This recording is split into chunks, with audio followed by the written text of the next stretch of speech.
Great. Well, it's my honor to introduce Nathan, who honestly needs no introduction. He is a professor of economics at the University of British Columbia and holds a degree in social and cultural economics.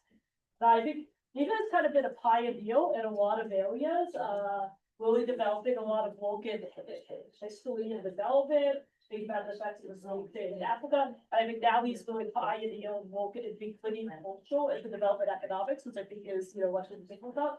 But I can't even talk about specific papers of Nathan because I feel like Nathan's just generating whole new agendas, and the rest of us are trying to catch up. So I guess without further ado, and Nathan says you can interrupt him throughout the talk, whatever you want. Hopefully I won't regret saying. Yeah, that's right. Hopefully I won't do this. No. Great. So fantastic to be here. It's amazing that so many people turned out, and yeah, I'm really excited. So particularly for this interdisciplinary audience. So this is with Owen McGurk. It's called Development Mismatch and Thinking About Agricultural Projects in Pastoral Africa. So one way to start and to think and motivate this is when we think of economic development, there's certain images that we have in our minds. And often it's a structural transformation where you move out of agriculture and then move into manufacturing and then maybe eventually into services, right?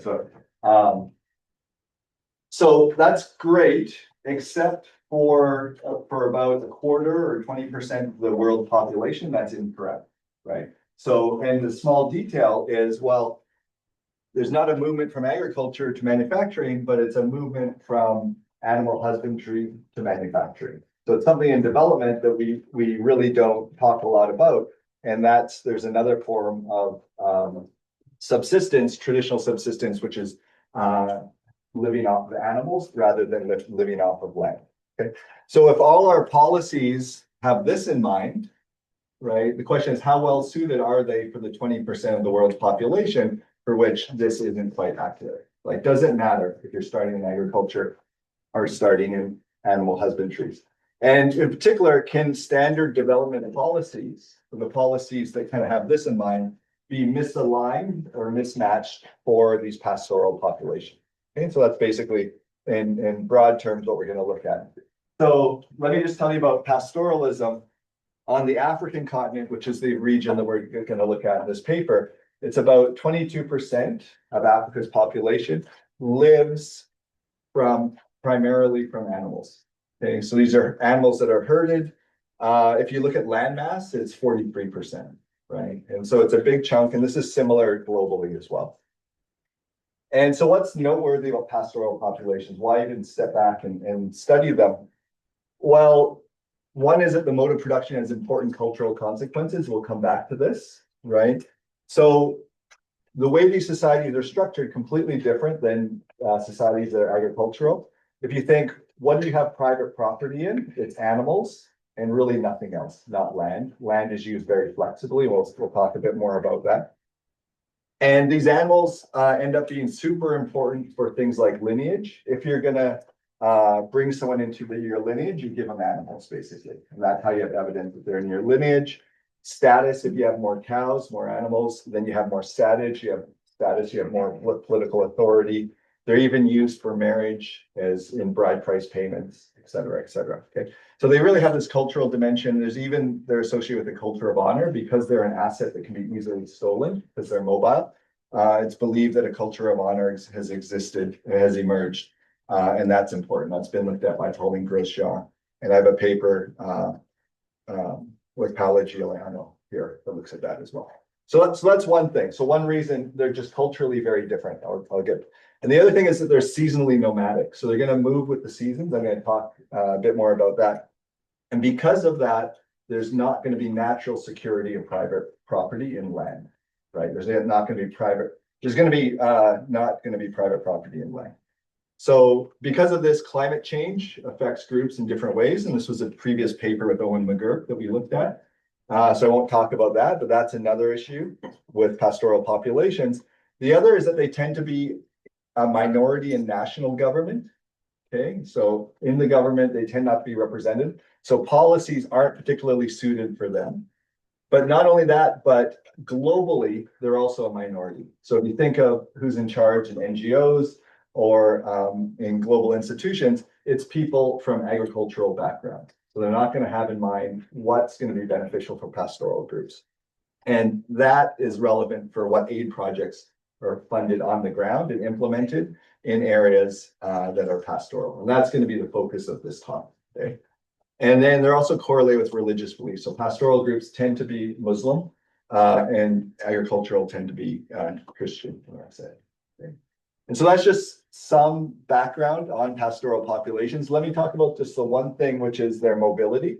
So in general, if we take the African continent, there are two seasons. There's a wet season. And so here, this is precipitation shown on average over this period for the month of August, which is a wet season month. And then this is for the month of January, which is a dry season month in the north. Obviously in the south, it's the opposite, okay? So you have these two seasons, and what happens, this mobility is you have pastoral populations which exist on this more marginal land. And this is during the wet season, right? And here, these are agricultural populations, they'll be farming, right, during the wet season, which is growing season. And then once you move to the dry season, this land becomes even worse. This land is fallow, and then the pastoralists move here, okay? But it's not being used by the agriculturalists, and then they'll move back. So there's a seasonal mobility, and you can understand why private property rights in land don't develop, but they do develop in animals, right? Because this is very flexible use of land, okay? Okay, and so these are the transhumant routes that exist. This is just kind of a stylized map from the FAO, just to show you I'm not making this up. This is, and you can see that they cross boundaries. There's sometimes they come in conflict with conservation zones, et cetera, right? And sometimes they're short distance, long distance. They tend to be north-south, but can be any direction. So Nathan, could you tell us Yep. just, do you think some of these areas developed in this way? Is the land unsuitable? Are there other types of factors, or do you think it's just Yeah. happenstance? No, it's exactly because of the land. So the way to think of this, what's the optimal form of subsistence here? Agriculture is really, really, really tough, right? And so then you engage, so it grows, wild grass grows, but there's not enough nitrogen nutrients to grow, you know, cassava or, yeah. And so it's really just based on the optimal use of land. But just to like move ahead a little bit, but with foreign aid, this land, if we use drip irrigation, we can convert it from pasture land to farmland. And that's going to be part of the issue, right? Yeah. But think of it as like, this is the way I think of it, this is optimal. Like that's the great use of land, super flexible, you know.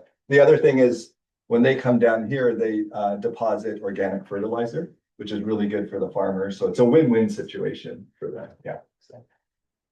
Okay, any other questions about that? Okay, so that's the situation. There's this mobility, this symbiotic relationship, this fluidity in the use of land.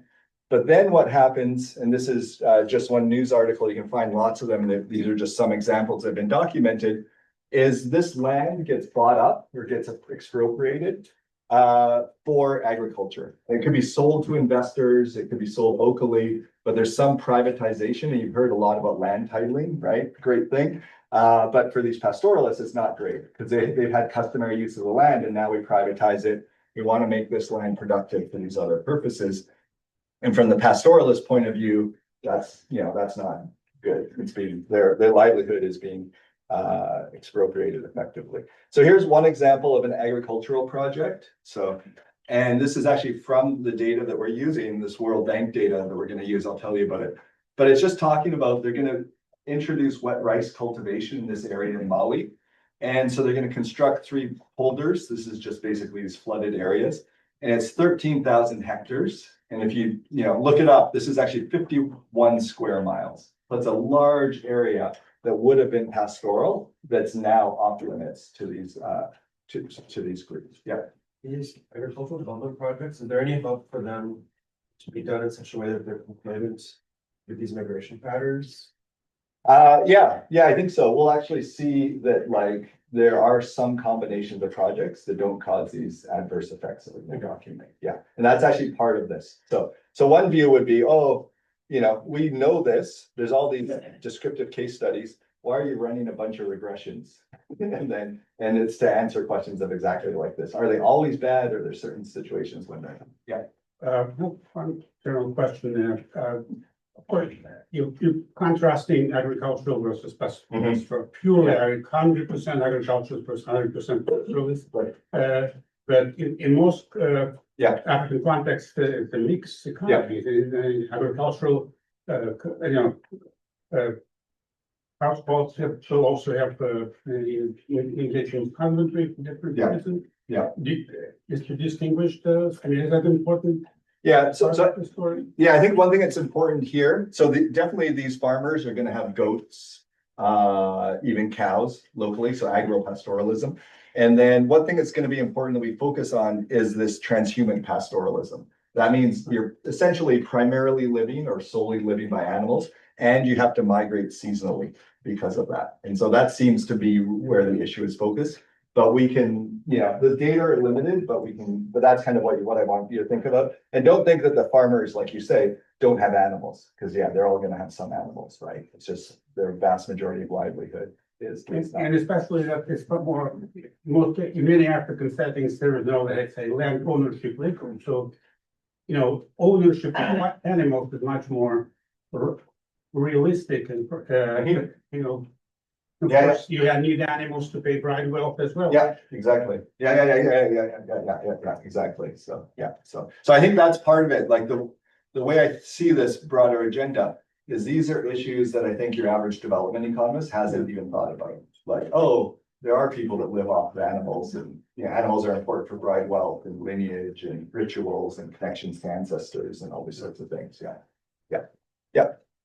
Just a question on the next slide, you were saying investors and aid groups are like buying up this land. Who has the property rights in the first place that they're buying from?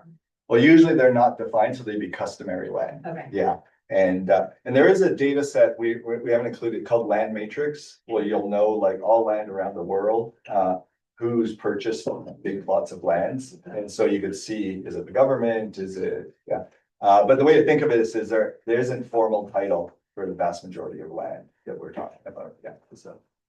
And it's interesting, if you survey people, you say, oh, who owns the land? You'll be like, I own the land. And then how about that other family that comes once a year? Do they own the land? Yeah, they own the land too. So it's like very different than our view of ownership. And so then, but that's okay. And then here's another example. If I put this up right at the beginning, you would be like, this is great. This is a fantastic example of development. So it's refugees turn Kenya's semi-arid land into farms. So this is the Turkana, a pastoral group in northern Kenya. And this is an initiative that says, oh no, you shouldn't be, animal husbandry. You don't need to do that. That's not help, that's not development. Development is we're gonna have drip irrigation, we're gonna engage in agriculture, and we're gonna use land that could not have been used before for agriculture, right?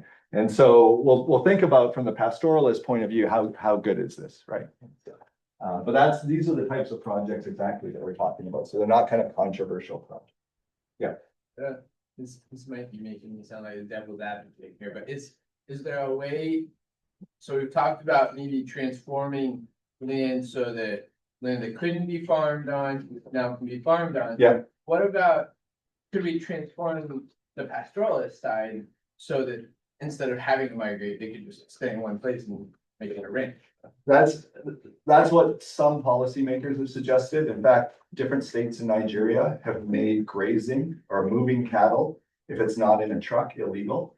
So that's effectively making transhuman pastoralism illegal. And they say, oh no, well, what you should be doing is ranching, kind of like we do in the US, like have limited amount of, and then there's like tensions, obviously, because pastoralists are like, well, what's wrong with our way of subsistence? Why do we have to? And now you're saying the way we've always lived is now illegal. But that's a debate. Yeah, I think that's exactly what I'll talk about. Certain, lots of policymakers would say, I don't have anything against pastoralism, but it should be ranching, right? Like with fixed enclosures.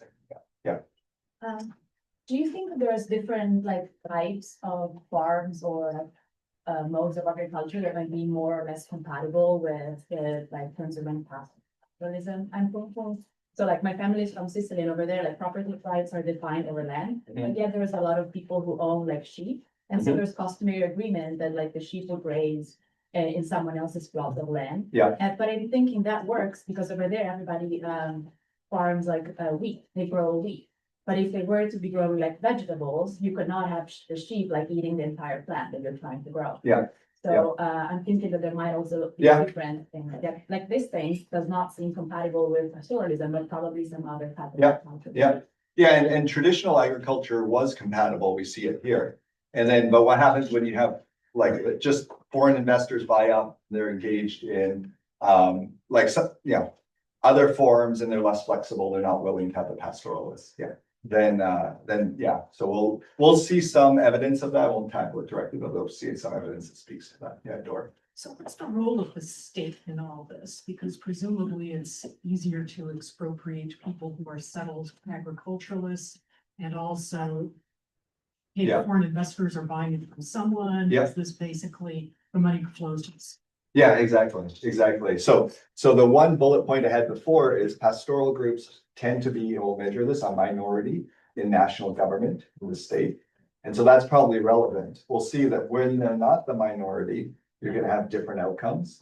And so here, well, I'll have it on the next slide about how the state views pastoralists, but they just view them as a group that's getting in the way of development, basically, right?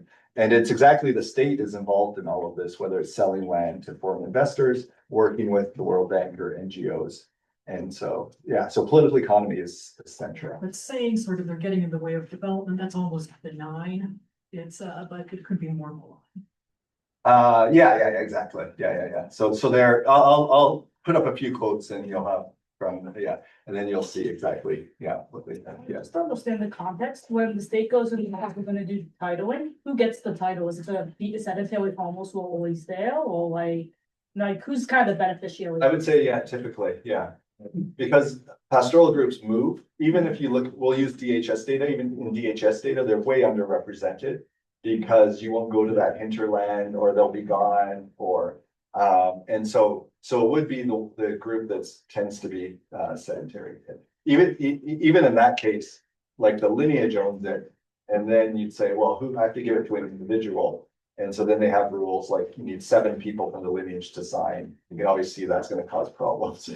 And 7 people get together and then, yeah, there's lots of. So, yeah, so it's, you know, it varies across countries, but it's, yeah, but there's definitely these issues. So the standard story, and this is a scholar from South Sudan, I think from a pastoral background named Christopher Zambakari. And so the standard story, and this is just taking quotes from his article, is, you know, transhuman pastoralists are vulnerable to expropriation for the reasons that we just highlighted, because they're nomadic or transhuman. They don't have property rights over fixed amounts of land. So then these common lands are vulnerable to expropriation in the natural interest. This is a political economy. And then they're evicted, right? Here's just a quote of this. And then, but the pastoral groups, remember also, they're known for having this culture of honor, or at least believed to have this culture of honor. So they fight back, right? And this does lead to violence. And that's going to be one of the main outcomes that we look at in this study. So, you know, they used to be able to herd their cows through this corridor. Now they can't. They try and do it, and then now there's kind of conflict with security guards or others or security individuals. And then this escalates, the police get involved, and then this leads to violence. And in the data set, it's then coded as civil conflict because the government's on one side of the conflict. Yeah. How weak is the state or strong in those conflicts? How symmetric or asymmetric is the power imbalance there? Oh, it's gonna vary for sure. And then that's a good question. We haven't looked at like state capacity and then how that varies. We've looked at pastoral's population say or voice in the state. But it's gonna vary from the DRC. They have some pastoral groups in the east to Nigeria has a bit more capacity. Kenya has more capacity. Yeah, so yeah. In these rural areas that are typically pastoral, they're going to be further from the capital city and have the extent that there is within country variation. It's going to be on the weaker end. Yeah. You mentioned a religious difference earlier. So how does that overlay some of the conflicts or the lack of resolutions that happen here? Do you have areas where there isn't that conflict and it's resolved in different ways, or? So we'll look at that explicitly with data. And so one way to see this is the pastoralists who tend to be Muslim, then end up fighting with farmers or others that tend to be Christian, and that's interpreted as religious conflict, or it feeds into religious conflict, or if it's, yeah, or so we'll come back to that. So there's kind of issues here about, is this dynamic part of the reason that we see this rise in jihadism? Yeah, and then, or this generates support for, these jihadists and religious concepts. Yeah, that's kind of the idea. Okay,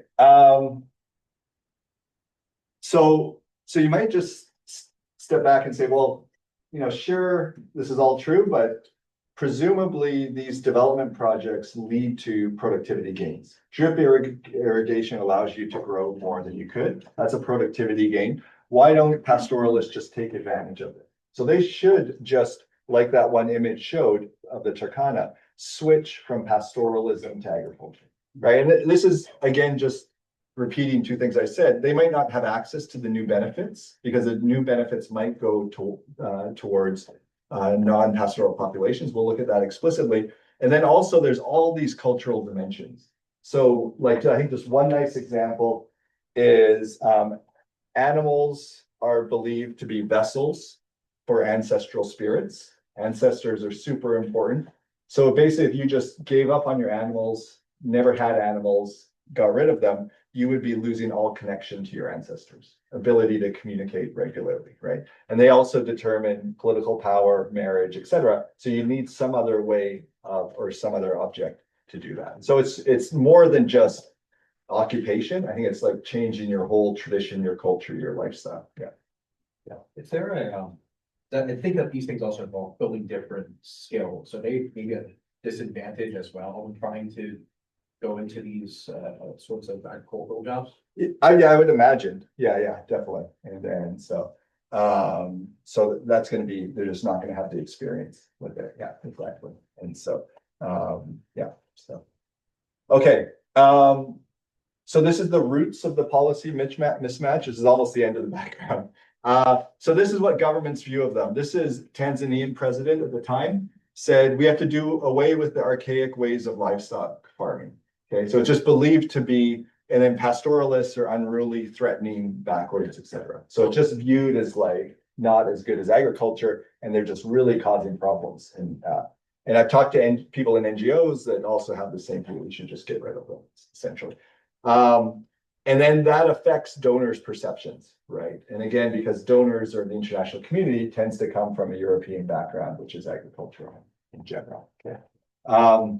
And just as an aside, the reality isn't quite, if you look at, just a review of the evidence of people that have studied pastoral populations, they're actually on semi-arid land. So the land we're talking about, marginal land, it's more economically beneficial to engage in pastoralism than these other activities. Okay, so I think any rancher in the US would understand that.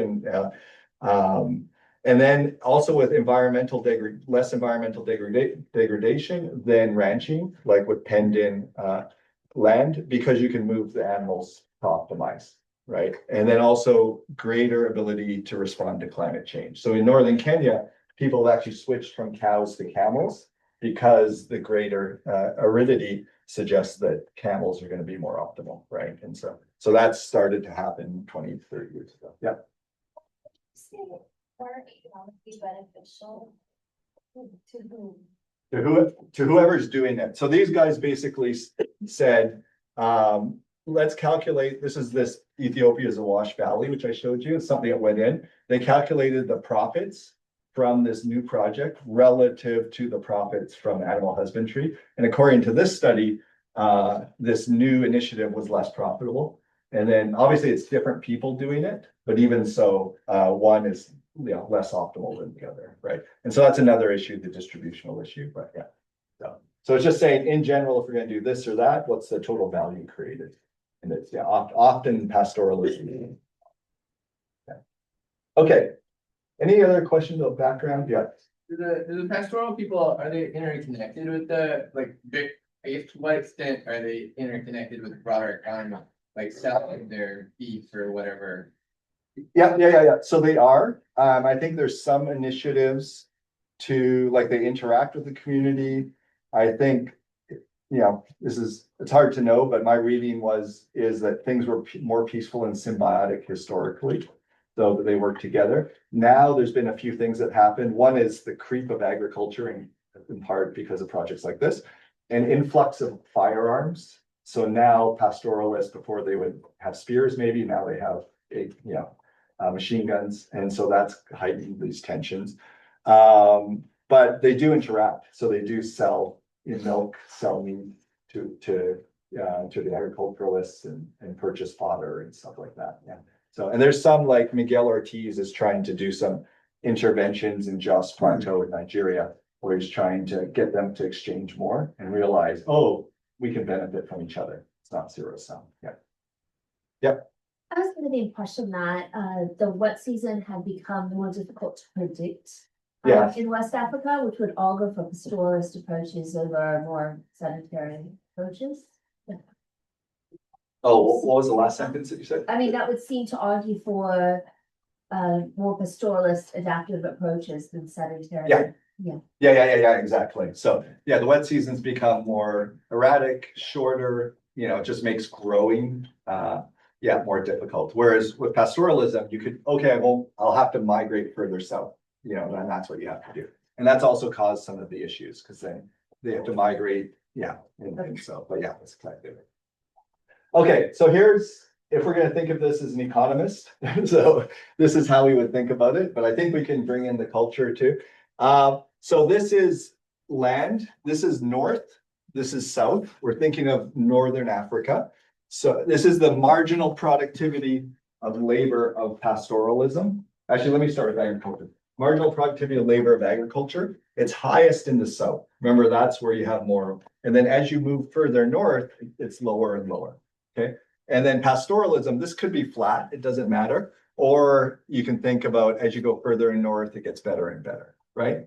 So there's going to be some point here where just the benefit, the marginal benefit or the productivity of agriculture and pastoralism just cross. And then what you do is, well, this land would be used for agriculture, this land would be used for pastoralism, right? And so that's just based on, well, what is more productive at each point. Okay, so super simple. Okay, but then what does a crop agricultural project do? So now we say, we're going to focus on this area here, which is this arid area, and we're going to introduce drip irrigation. So that increases the productivity of agriculture. It doesn't hurt pastoralism at all. And then now you're naturally going to have a new equilibrium where this land that was pastoral has to be converted to agriculture. Okay, and that's where the tensions arise. So I would say if pastoralism didn't have all this cultural significance, it wasn't the foundation of all of society, this transition would be easy, but it's very difficult, right? And so pastoralists will fight back, and that's where you have the potential for conflict. Okay? But the important thing, and we'll look at this in the data, there is increased output. So if you looked at, was this project successful at raising output? It would. But you would still have conflict in this area here. Okay, so if you look at the data, if it's an agricultural crop project and it's on pastoral area, this is where we should have conflict, but not here. But if we look at output, it's pretty good in both, right? And so that's kind of one prediction that emerges from this. Okay. And then the other, and this was kind of hinted at already, well, what happens if the project is combined with something that also improves animal husbandry? So veterinary services, for example, better maintenance of grazing lands. Then what you're going to have is increase in output, but no effect on conflict. So obviously this is drawn, so this doesn't change. And therefore there's no conflict basically. Okay. So this tells you if these crop projects are combined with animal husbandry projects, we'll see that's very rare, then we shouldn't have this effect on conflict. So, yeah, that's going to be another prediction. So these are basically the predictions. Crop agricultural projects increase conflict when they're placed on pastoral land, because that's causing the shift away, but not non-pastoral land. Animal husbandry projects decrease conflict when on pastoral land, so that undoes it. And then non-agricultural projects, these are like bridges, schools, et cetera, which aren't even in the model. There's no reason to think that they're gonna increase conflict, no matter where they are, okay?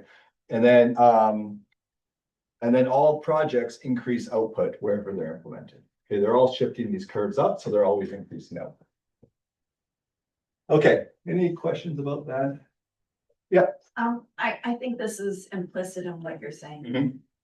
So the conflict you're talking about is between the agricultural and pastoralists, but not, I mean, within those groups, right? Some people are more advantaged by agriculture than others. Yeah, And similarly, the pastoralists. Yeah. So you're not talking about conflict within those two categories. so we can look at different types of conflict. It's gonna be, and one will be localized conflict. Okay, so there'll be all conflict and then conflict where one side is the state, which is called like civil conflict.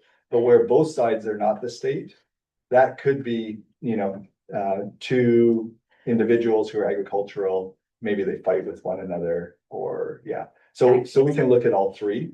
I'm talking about differences between women's and men's interests in these economies. Mhm. So women are in general more disadvantaged in purely agricultural contexts. And so you That's could see interesting. that something that advantages men in that context might not advantage women. Yeah, so we won't have anything to say on the gender divide. One could look at that, and some of the data we're gonna use, the DHS data, would allow you to look at that, yeah. And even the more localized conflict that we have, we just know the state's not involved, that's how we've coded it. You kind of know the actors on both sides, usually not their gender, but you could still try and get it, is one agricultural, is one pastoral, stuff like that. And so much more can be done, yeah, to look at that, yeah. What's the bargaining failure that you think leads to the conflict? Like, why don't the more productive agriculturalists just share some of the surplus with the pastoralists so as to avoid the machine guns?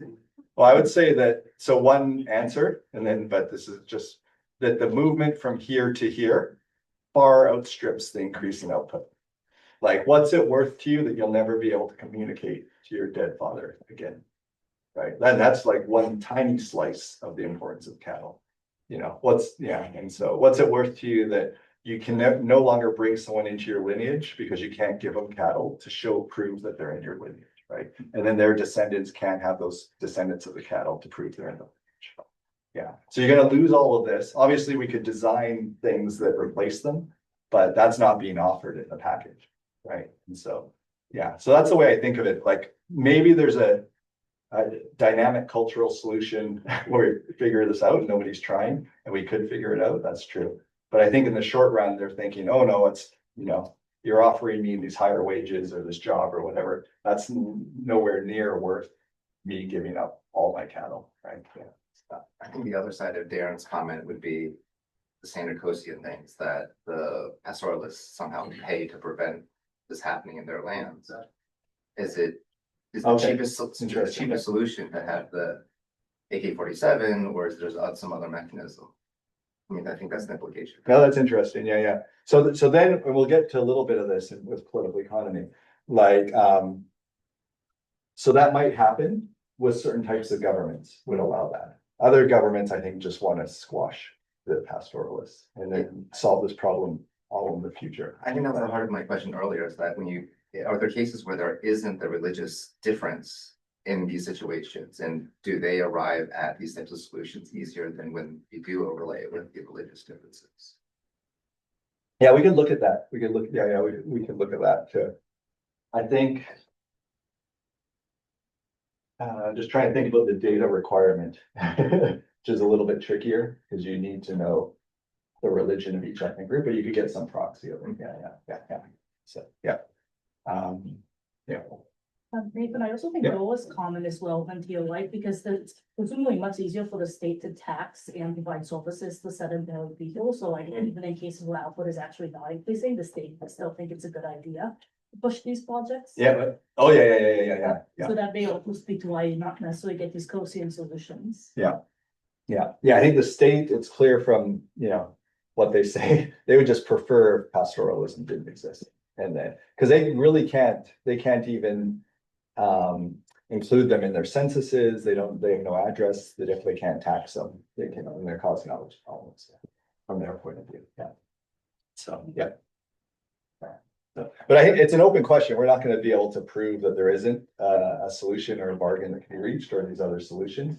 But I think there's a plausible story ex ante that there still might be conflict, right? And then that's also an empirical. You could say, oh no, there should not be conflict in equilibrium because there should be a bargain that occurs ex ante. And we'll see that that doesn't seem to be the case. Roland. That asymmetric case, you also have rising inequality between pastoralists and so because the agriculturalists have a bigger surplus, so you might have predation as a motive for conflict as well, in addition to conflict over land. Right? Yeah, exactly. And we'll actually see the rising inequality actually. So there's a gap and then a project comes in and the gap's even bigger. Yeah, we'll be able to see that in DHS data actually. Yeah. So so there's this whole dynamic political economy, which we're not touching here. Yeah. Okay. So we have conflict data, UCDP, ACLID, and so there's pros and cons, different windows that we can look at, a different death threshold. ACLID is a lower death threshold, so you know smaller scale conflicts. And we'll look at all conflicts, civil conflicts, non-civil conflicts, right? And then we're going to measure transhuman pastoralism, and this is basically, we'll have ethnic groups, and we'll know whether they're traditionally nomadic. All of this will be their traditional practices, because obviously whether they do something today could be endogenous to the intervention we're thinking of. So these are kind of traditional predetermined practice. Are they transhuman? The extent to which they live off of pastoralism. So it's basically the share of subsistence they get from a herded animal. So a chicken is not a herded animal, a pig's not a herded animal, but it's a herded animal. We can calculate that from the ethnographic data. And then this is our measure of transhuman pastoralism. It's just an interaction of these two variables that range from 0 to 1, right? In the transhumans, it's 0 or 1. Okay. So just think of it as a continuous measure of roughly the share of calories you get from herded animals that move around. Okay. And so this is what the map looks like. I think for those that know Africa, it's kind of what you would expect. This is the Maasai here. And so it's basically the Sahel region here, and then a little bit in Namibia as well. Okay. And then the way the analysis is going to be, we're going to have these half-degree grid cells, so about 50-kilometer grid cells. And for each grid cell, we're going to know whether the centroid lies in land that is transhuman pastoral. So this would be land that has a transhuman pastoral measure of whatever it is, 0.2. So we'll know how transhuman pastoral this land is traditionally, how pastoral it is. We'll know whether conflicts occur in that land, and we'll also know whether aid projects have been put in that land. Okay, and obviously the conflict and aid projects are varying across time. So we'll see, do those line up? Okay, and then the predictions are kind of like agricultural project here, that's fine, that doesn't lead to conflict, but you put an agricultural project here, that's going to lead to conflict. Basically the analysis, okay? And then the data on development projects are, so they're World Bank projects from this aid data database. And so it's 1,900 projects, 17,000 sites. It's available from 95 to 2014. Okay, so this 20-year period. And 26% of projects are agriculture. So agriculture, I guess technically the definition includes pastoralism and crop agriculture. So this is awkward thing. So crop agriculture is crops, and then animal production is non-crop agriculture or animals. Yeah. You know, how the sites of the projects were chosen, like what? Yeah, Is that? Well, it's going to be a whole process with like, is there someone local who you can interact with? I think the donors but the short answer would be no. Like we do have documentation and we can read through it. We're doing some text analysis now, but I would imagine it's not going to be transparent how they're chosen. So the way to think of this is we'll see what a lot of this is going to be event study. So maybe certain sites are more likely to be chosen than others. That's certainly true. But then we'll see, does the conflict spike up right at the same time that the implementation occurs, right? So all of it, you'll see the regression equation. It could be, you can just take it as descriptive for now and think about other stories, but it'll be kind of an event study type of identification of this a little bit. Is there a sense in which some of this conflicts could be desired by, say, the government, like they want to displace these populations and therefore they put these projects in these locations? So I think they do want to displace them, so they might be accepting of a certain amount of conflict. In the data, we'll see, like you could imagine, conflict spikes up, and so we need to put a project there to quell it. We'll be able to see that in the event study graph if there's evidence of that, right? So we'll see the patterns that you see are, yeah. But I think that's an open question. Keep that in mind. Can you, talk a little bit more, how do you find and measure conflict? Oh, yeah. Is that something, yeah, Yeah, so it's been collected with these two data sources. So things like newspapers, reports, like now that people have cell phones, they can report conflict. In the Eastern DRC that I know a little bit more about, people will actually report to the UN if there's conflict. what how Oh. do you define conflict? So here, this one's easier, and maybe, Yeah. so maybe like this, you need 25 deaths. Yeah. Yeah, because of this incidence within a calendar year. So that's a pretty high threshold. Here, it could be not, you might not even need to have a death, but like a farmer and a herder are fighting, or a few people fight. There's a question of if it's too small, it might not ever be noted or reported. And so this gets a bit fuzzier about what's a conflict when you go all the way down to no deaths. But like protests are in here, we don't have those, but a farmer and a herder could be involved in a conflict, and then the police get involved. And often there's, then there's a death.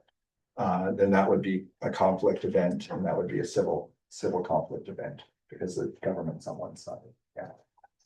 Yeah. So I know your main outcome is as conflict. I was wondering if you are, is there any way of tracking welfare or well-being for the transhuman pastoralists? Like even if there are people who are shifting? Yep. Yeah, so we'll look at that. Yeah, so we'll be able to look at that. In part, that's why I showed you the increased output, because then that makes you think of well-being. So they might be fighting, but maybe somebody's getting better, or someone's doing better, getting those rents on that land. Like Roman said, it might not be the pastoralists that are getting it. Well, we can look at that, yeah. So just to jump ahead a little bit, like the DHS data, you'll know where they live. Is it pastoral land, non-pastoral land, what projects, but you'll know, are they themselves of a pastoral ethnicity or not? Yeah. Okay. Okay, so if you have to leave early or want to fall asleep, this is the basic graph. So this is the event study. So this is years relative to the crop agricultural development project being implemented. So this is all crop projects right now. This is crop agriculture. So this is these projects here, which are 25% of total sites, and the vast majority of all agricultural projects. Okay, so there's only like 1% is animal only. Okay, so the vast majority of agricultural projects are crop agriculture. And so this is crop agriculture, this is the full sample. And basically we look at a cell and then say, when does that cell first get a crop agricultural project? And then they're treated from then on. Okay, so these are just, and this is the average fraction of cells that have conflict in them. So you can see it's about 10%, a little less than 10% of cells in any year have conflict. And this is over time. And then all we're going to do is just divide this into land. Let me go back here. That's transhuman pastoral or not. Okay, and we're just going to use the zero, some positive value or not. And this is just illustrative, but for the regressions, obviously we can use the continuous measure.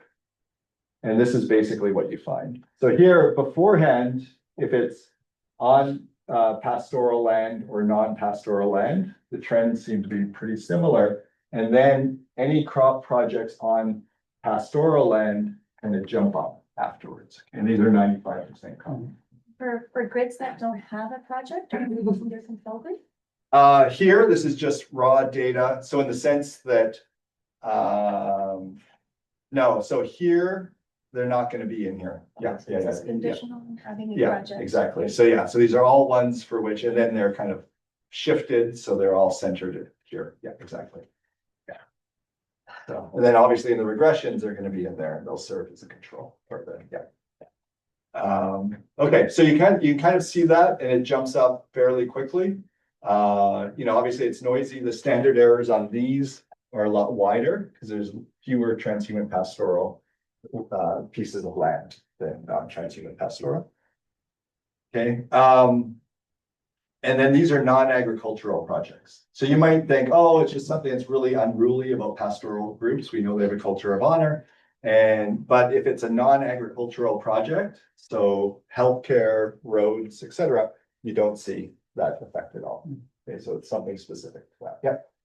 So is a cell treated as pastoral even if after the implementation of this intervention, it actually transitions to no longer being a pastoral cell? Yeah, in the grid? it's still so think of it as traditionally pastoral. Yeah, So it's like at time zero. yeah, exactly, time zero. So yeah.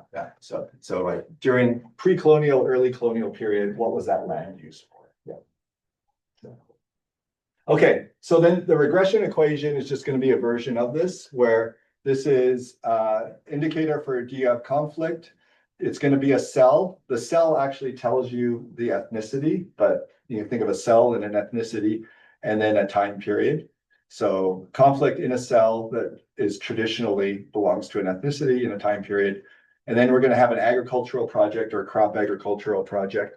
And then interacted with, is that cell transhuman pastoral? Okay, so this specification has cell fixed effects. So you won't have the transhuman pastoral by itself. And these are transhuman pastoral specific time fixed effects, or a time fixed effects that's allowed to be different depending on transhuman pastoralism. Okay, so that's it. And then country, year fixed effects, cell fixed effects. So lots of the things that we often worry about, like geography, country level institutions, differential trends should be captured by this. Okay. And then what we're interested in is, well, agricultural projects or crop agricultural projects, when they're implemented in this pastoral land, is there more fighting? In other words, this is positive. And so this is just agricultural projects, right? So which are vast majority are crop agricultural projects. So you can see it's kind of interesting. In general, they lead to less conflict, right? So they're good. Economic development or these projects actually are good for decreasing conflict. But if they're on pastoral land, they're not, right? There's this additional effect, and the additional effect tends to swamp. This is actually the total effect. So you add these together, evaluated as a median pastoral measure, and it tends to be positive and significant. Okay? So it decreases conflict in non-pastoral land, but increases it in pastoral land. Okay? And then the other thing is, and we could dig into this more based on this comment, this is non-state, more localized conflicts, and you don't have an effect here. So it's really about these conflicts where eventually the state gets involved, the police get involved. And so but we could look into that a bit more. And we'll look at religious conflicts towards the end. Okay. So then we're going to divide. This includes crop agriculture and animal husbandry. Disaggregate that. So this is crop agriculture. This is animal husbandry, animal production projects. And you see just a very different pattern. This is crop agriculture, similar. Then it leads to conflict if it's on pastoral land. But then if you combine it with the animal production project, which hardly ever occurs, but if it did, then that basically negates that. Okay, so it's like that graph that I strategically showed where they both shift up, then there's no movement, and then there's no discontent, right? So, and then animal production projects in general don't decrease conflict, right? When they're on agricultural land. So I think that kind of makes sense and is interesting. And this is the total effect. If you implemented them both, it's zero. But if it's only a crop project, it's positive and significant. Okay. Yeah.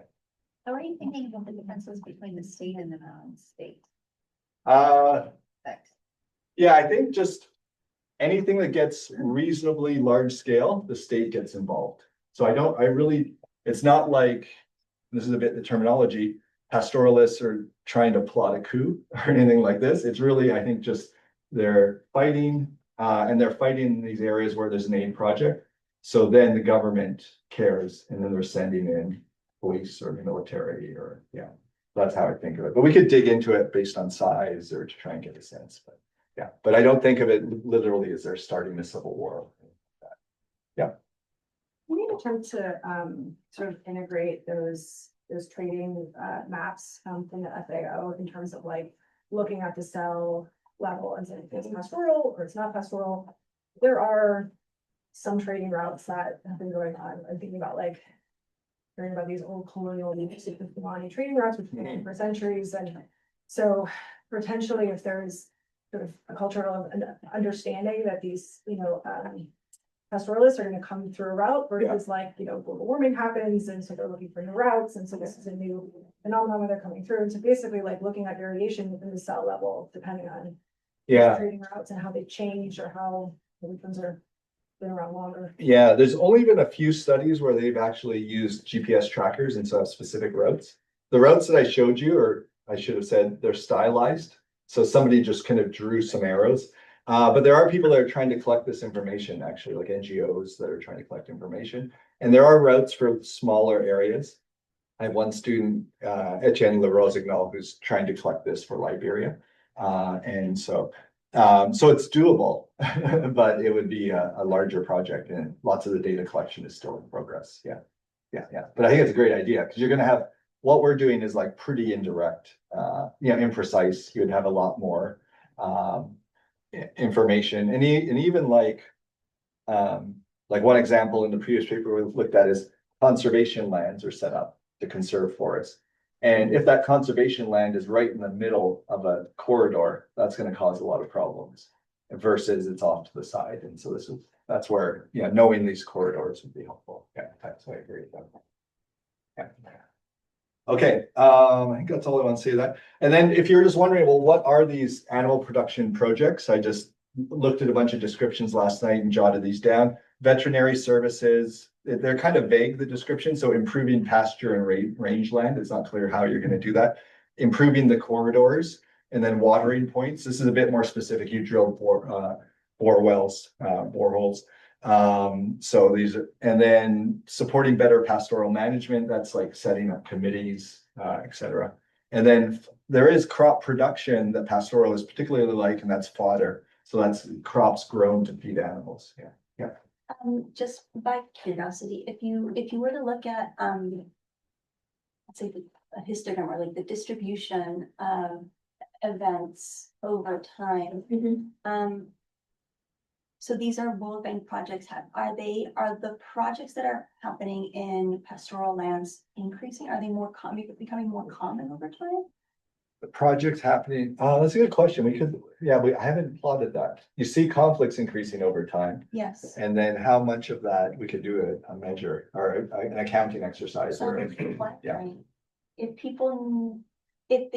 this happened, let's say many years ago, people start saying, World Bank projects come up and then there's conflict. Yeah. Does that mean that over time, the projects that do happen in pastoral lands are like specific kind of projects that have a lot of opposition? I don't. Yeah. So one way to interpret this is it's really not about the animal production. And tell me if this is part of what you're saying. But it's actually these crop agricultural projects that are paired with animal production are very different in scope, in sensitivity, and so it's not. Yeah, that I don't know. The one thing we do see, this is kind of on this timing issue we've exploited. The 2008 World Development Report was about agriculture, improving agriculture. So in 2006, it's announced, 2008 comes up. And then what they intentionally do, I talked to Carla Hoff and others who've written reports, they intentionally try and have a bunch of projects that are complementary to the report so that they come out at the same time. And you see this big spike up in these agricultural projects in 2006 to 2008. I haven't looked at like, are they on pastoral land or not? But we've kind of exploited that as a more exogenous event. And you get very similar estimates. And then, but yeah, so that's a long way. So I don't know the answer, but it might be that you see this big spike up 2006 and 8 and not just a trend. But it'd be interesting to know, are they increasingly being on pastoral land, which would probably, I would guess that's probably the case. Yeah. Have you worked these with the World Bank's internal auditable like measures of project success as the outcome instead of conflict? I'm just curious, do World Bank know if these are successful projects or not? Yeah, no, That's we a haven't thing, done that. Yeah, so we could do that, yeah. I remember there were some conceptual issues about if, how one would interpret it, but yeah, we should do it just to know the answer, yeah, so, yeah. Okay, yeah, Just want to look at a list of projects. Those all look, they're basically common goods that require some sort of state capacity to maintain. these ones, Yeah. yeah, Where a lot of the agricultural projects are on, they're on private land. I don't know, maybe they don't require as much of that. So are these just harder to do? Or, I don't know. It's in the sense that maybe like they are more public, that's true, almost by like definition of what I've been saying. So that's a good question. Yeah, I don't know if I wouldn't think so, like the taking 51 square miles and converting that to flooded rice paddies is gonna be tough and it requires a whole bunch of infrastructure. But yeah, but the one thing we're doing is, trying to get into the descriptions and the extended descriptions, so there's like multi-page descriptions, and using text analysis, LLMs, to try and get at questions like this, and we could say, yeah, and we could look at, yeah, so, yeah, so it could be like these projects are more ambitious when they're including these pastoral components and as a whole, right? Because, but it's something we could look into, yeah. Because as you do that, I'd be interested in whether it's only a subset of the agricultural projects that include titling components and whether Yeah. those are the ones that are really driving the conflict. Yeah. The creation of property rights is driving a lot of conflict about locking in. Yeah, exactly. Yeah, that's on our to-do list, is definitely, like, do they mention titling at all? Yeah, so, yeah. 'Cause, yeah, I think that's potentially a big important part of it. That could be the whole story, yeah. So, yeah, like I said, these could be sensitive to those issues and not be pushing it tightly in those, yeah. Okay, so if you're worried, this is multiple treatment periods or staggered treatment. So this is just the Callaway-Santana estimator, right? Using the never treated as the control group. And this is the differential effect. So the same thing that I showed you, and this is basically over time in the event study. But I think one thing you can do here, which I think is nice, is just disaggregate it. This is the effect of the project, crop project on conflict in non-pastoral cells. So this is the differential effect. Where does that come from? Well, one is the decline in conflict in non-pastoral cells, but then the increase in conflict in pastoral.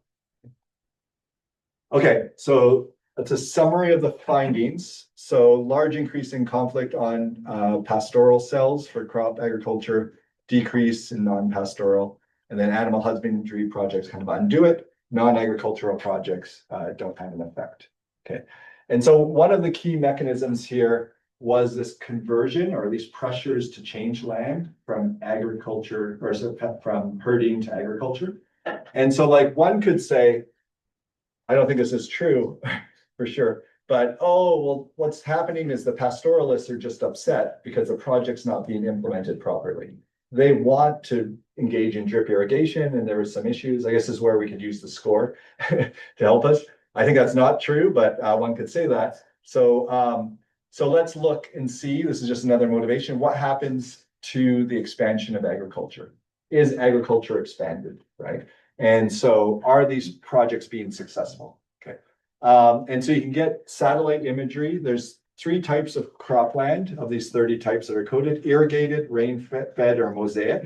And so that's mixed with natural vegetation. This would be like cassava would be in here. It's we aggregate to the cell year level. It's at a much more granular level, at a pixel, I think 10-day level. And we run the same regressions, but the outcome is at the cell year level, what fraction of the land is cropland in general, is cropland natural vegetation, cropland rain-fed, cropland irrigated. Okay, so what you see basically is, the increase in conflict occurs at the same time that you have an increase in switch from pastoral land or herding land, grazing land, to cropland. So these projects are successful, okay? And if we just look at the magnitudes here, you see it for irrigated, rain-fed, and then this mix as well. Okay, so it's not like they're not successful, and I think that's an important part of the source of the conflict, right? Okay, and so do mismatch projects raise output? So that's this prediction, which isn't necessarily obvious, that even these ones, which are causing conflict, are going to raise output. if we look at this here, this is crop agricultural projects. Okay, so, this is night lights. That's what we're looking at here. Crop agricultural projects that increases the prevalence of any night light. I think that's the one to look at is the pixel lit or not, or fraction of pixels lit or not. And then transhuman pastoralism is similar, right? So no different.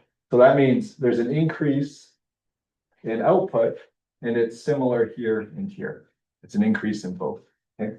And here it's even seems to be higher in transhuman pastoralism, but I think this is really influenced by a few pixels with very high values. Yeah.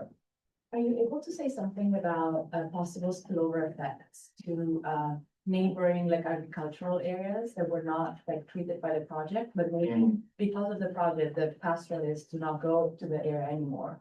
And so they are maybe losing from not having the animals herding on their land anymore. No, we're able to, we haven't done it yet though. So that's a good idea, because they are mobile, so it's particularly important, right? Because they might leave the area but then have to interact with new agriculturalists, and cause problems, that's a great idea, so put that on the to-do list, So, okay, any other question? Oh, okay, and then this is just the Callaway Santana estimators. This is non-pastoralists and pastoralists. The project comes in, output increases in both. It's noisier for the pastoralists, but it seems to be roughly within the same ballpark, right? So it increases in both. If you took this really seriously, it's a little bit smaller in this area here than this area here. And that's kind of consistent with this, but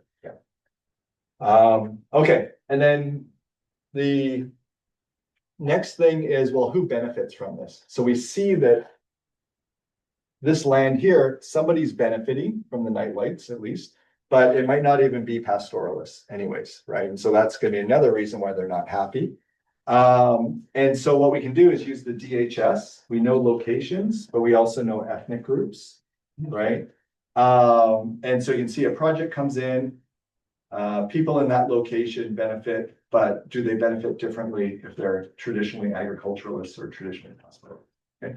And so we've just done a very messy version so far. We've taken one round of each DHS that has ethnicity and location. And that's what I'm going to show you. But this is all very preliminary, but this is the idea. And we could use Afrobarometer in the future, etc. So this is going to be a measure of wealth, a wealth index from DHS. Do you live in an urban setting? So that could be you're moving, or the urban or the environment around you has become urban. And then are you employed in formal wage employment? So those outcomes, which are proxies of development for an individual, they're going to live in a grid cell, belong to an ethnicity, and there's going to be a survey year. So that's dimension's not so important. And then is there a mismatched crop project? So in other words, it's a crop project in a pastoral cell. A matched crop project is a crop project in a agricultural cell or non-pastoral cell. And then we're going to allow that effect to differ depending on if you're belong to a pastoral ethnic group or the pastoralism measure. Okay, and we'll have other, all other fixed effects that we had before. Okay, so there's a lot going on. So first, if you have a higher measure, so as an individual belongs to an ethnicity with a higher measure of transhuman pastoralism, you have lower wealth. Okay, so you see that on average in general. Okay, if there's a matched crop project in your cell, in your town, you then have higher wealth. That's great. Okay, that's for the omitted group, which is non-transhuman pastoral. But what if you're transhuman pastoral, right? This is the max's value of 1. Well, there's an even bigger effect of a matched crop project. So you're living in a place that's agricultural. You're not agricultural, you're pastoral, so you must have moved there. And the crop project comes in, everyone benefits, but pastoral groups benefit even more. Okay, so that's great. So it helps to close this gap. But what if it's a mismatch project? So that's the one that we have concerns about. Now you're a pastoralist living in a traditionally pastoral area, and crop agriculture project comes in, right? That's great for the agriculturalists that live in that area.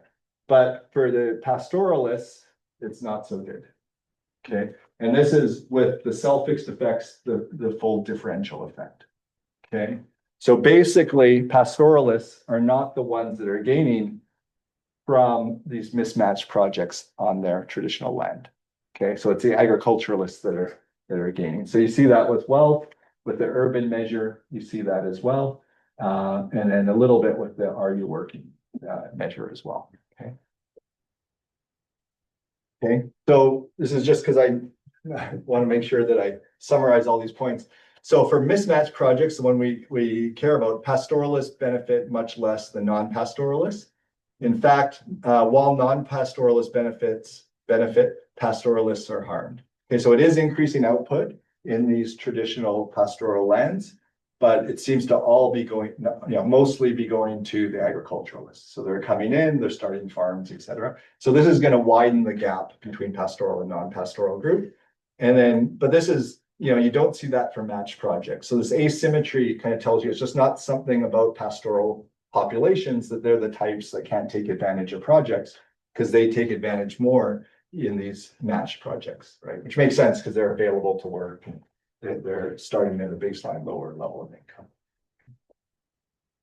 Okay, and then just the last thing, and we'll see if we get to religion. Does political representation help? So we can have a measure of the extent to which transhuman pastoralists are represented in national government. Because we know all ethnic groups that have different amounts of power in national government, we just create this measure, which is roughly the share of total power that transhuman pastoral groups have in national government. And this is the distribution here. So you can see it's often below 0.5, right? So they tend to be a minority share. These are the transhuman pastoral groups. And then the one thing we saw is if crop agricultural projects are paired with animal projects, that fixes everything. Right. So what we want to ask here is, well, is that more likely to happen when transhuman pastoralists have power in national government? So spreading political economy in. And so we're going to only look at cases where crop agriculture or a crop agricultural project exists. And then what we're looking at, this is different ways to do this. This is how we did it. Just simple. Is there also an animal production project? Okay. And we're going to allow an animal production project to be more likely on pastoral land, but then also for that effect to differ depending on how much power the pastoral group has in national government. And basically what you find here is it does matter what's happening in national government. It's then when they have more power nationally that these pastoral projects end up being implemented, right? Or paired with agricultural projects. And so that's, you see that here. And then this is, so that's basically, and then if you look at conflict as the outcome, because that's further downstream, you see there's less incidence of conflict, right? In cases where these animal projects are paired with crop projects, which happens when it's pastoral land and the pastoral people have influence nationally. And then just the very last thing, this is what's happening to jihadist conflicts and conflicts overall. We run the same regression looking at jihadist and non-jihadist conflicts. This is going back to crop agricultural projects on transhuman pastoral land. We see that it's correlated with both types of conflict. So we just said, we only care about jihadist conflicts. Those should have nothing to do with foreign aid. This is all religiously motivated. If you said that, the data don't seem to support that, right? The marginal effect is actually pretty similar relative to the mean. So it's about twice the mean in both cases. Yeah, and there's lots of mechanisms to which that's the case. One is it's a lot easier to get people to join your jihad or your initiative if they're very dissatisfied with the government because these projects are in place, right? Yeah. So and also these religious groups come to the defense of the pastoralists, which are fighting. So yeah. So that's what we've done so far about linking it to it. Okay, I have 0 minutes for questions, but I can happy to take any. And then the last is just the conclusion, which I think everyone understands. Yeah. Yeah, I just want to ask about transition from these transhuman to usual agriculture projects, usual agriculture being, and I have two particular concerns in mind. And first is about welfare, that okay, probably, most likely, agricultural well-being is much higher than nomadic places. So probably when we construct these agricultural projects, we shift these people, we force them to shift more from nomadic to agricultural, and we get additional efficiency gains from dealing with their rigidity about all this cultural cattle and so on. And second concern is that, okay, probably in long run, developing country will get more industrialized and more urbanized, and all these people will eventually somehow shift into agricultural or just any kind of, I don't know, city living or whatever. And then if all these conflicts induced not by people, I don't know, being frightened of their land taken away, but if it's just more nomadic people transformed to usual agriculture, and these conflicts emerge from them having different beliefs from local people, like because they have own culture, for example, right? And I mean, it sounds good, but in the end, it's just like, I don't know, killing people for being different views or whatever. And if in the long run we have all these nomadic people transferred to agricultural living, maybe all these conflicts will still emerge, but at a later point. Yeah, I don't know that the solution is, we have to move all the nomadic people, pastoral people to agriculture. I think lots of, like Somalia, that's just not possible. Mongolia, it's not possible. And I don't think that's, there's been development without that movement. And then just on the first point, and I want just be a quick answer.